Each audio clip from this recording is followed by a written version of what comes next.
कि मैं दावे के साथ कह सकता हूं कि आज भी हिंदुस्तान का मुसलमान सोया पड़ा है। तुम्हें जागना होगा। याद रखो, अगर तुम नहीं जागे तो न तुम्हारे कौम का मुस्तकबिल महफूज है, न तुम महफूज हो, न तुम्हारी इज्जत आबरू महफूज है। कुछ आगाज से अंजाम का सफर जानता हूं मैं, आगाज से अंजाम का सफर जानता हूं मैं। कभी ना प्यास की शिद्दत सताएगी, पत्थर निचोड़ने का हुनर जानता हूं मैं।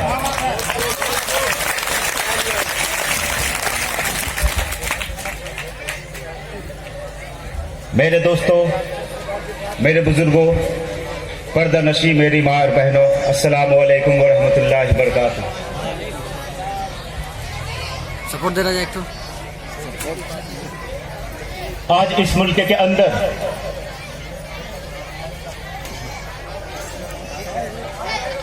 एक केसरिया जहनियत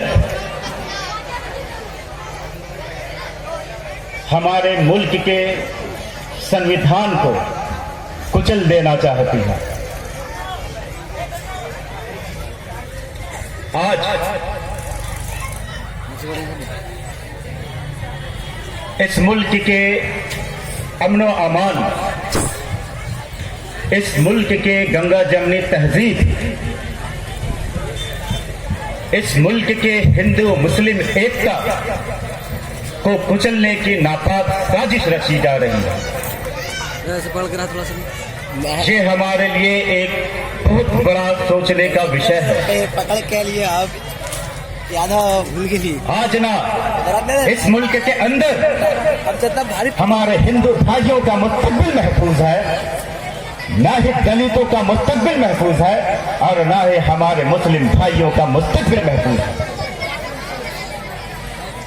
दोस्तों, मैं आपको बताऊं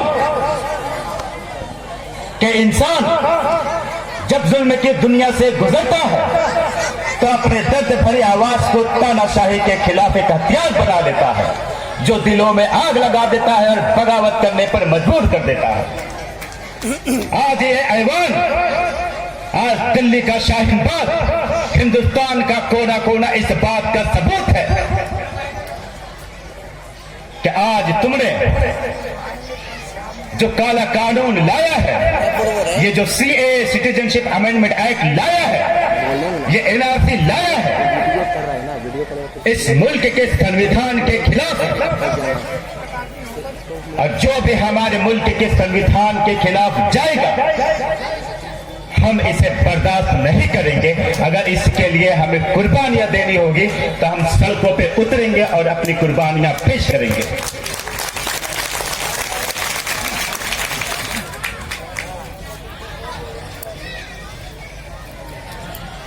हिंदुस्तान में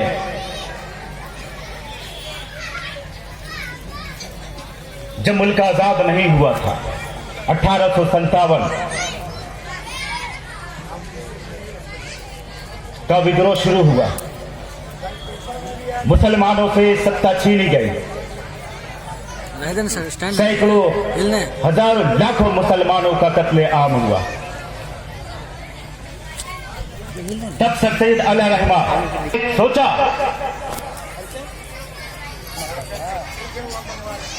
कि सत्ता तो अब हमारे हाथ से चली गई,